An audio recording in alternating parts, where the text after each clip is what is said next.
face, guys. Legit. Inang mga i-ask nyo ang mga taga Davao, guys.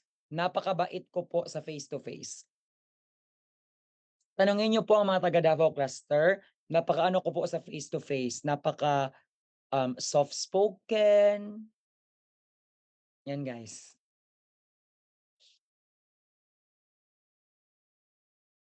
Sir, may dimple ka pala. Uy, guys, may dimple good ako, guys. Dalawa na actually. Ay, isa ka dahil. Mag-start na ta. We also have types of charts, guys.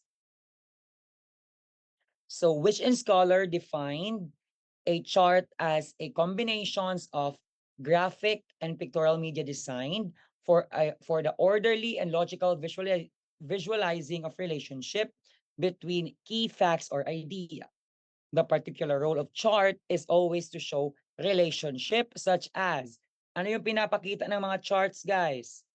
Comparison, relative amounts, developments, process, and classification and organization.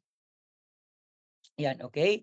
So guys, na pinakauna po na types of chart ay genealogy charts, or the other term for it is tree chart. Again ha, yung genealogy and tree charts po, the same lang yan. Again ha, whether it's genealogy or tree charts, the same lang po. As its name suggests, the tree chart is developed from base composed of several roots. So bakit tree charts ang tawag? Kasi may mga roots nag-ugat-ugat which lead into a single trunk. The branches in turn represent the developments and relationship. Again ha, tree charts ang tinatawag po kasi may mga ugat-ugat, may mga roots. Pero may single trunk lang siya, guys, na nag-connect sa lahat. Again ha, tree charts, several roots, pero may single trunk. The branches in turn represent developments and relationship. These charts are used to represent the growth and development of an empire. It could be an empire, dynasty, historical facts of this nature, or even, guys, family. Family lineage, guys. Pinapakita po, example ni genealogy charts or tree charts is family lineage. Okay, again ha, pag tree charts or genealogy charts, may single trunk, pero may several roots. Example po, ito.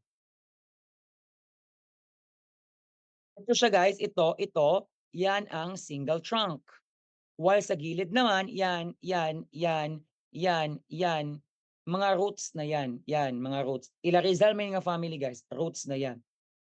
And guys, to further use this as a tree chart, pwede mo na, guys, for example, no, si Saturnina, may ano pa siya, may mga roots pa siya. Si Pasiano, may mga roots pa. Si Olympia, may mga roots pa. Maria, may mga roots pa. Concepcion, ay, namatay man ni si Concepcion dayon. Trinidad, may roots pa. Soledad, may roots pa. Josefa, may roots pa. But ang point lang, nanggaling sila sa isang single trunk, sa mama and papa nila. Pero if nagkaanak-anak sila, i-connect yan, guys. Kaya po, ang tawag sa kanya ay tree chart. Kasi nga, just like a tree, may mga branches siya, tapos nag-connect siya, guys.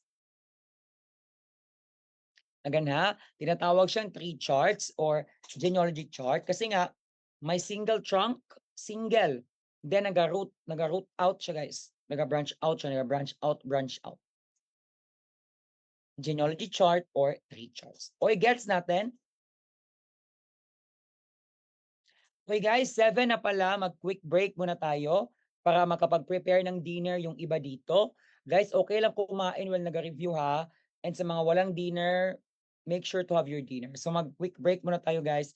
I'll give you 10 minutes. Again ha, 10 minutes po.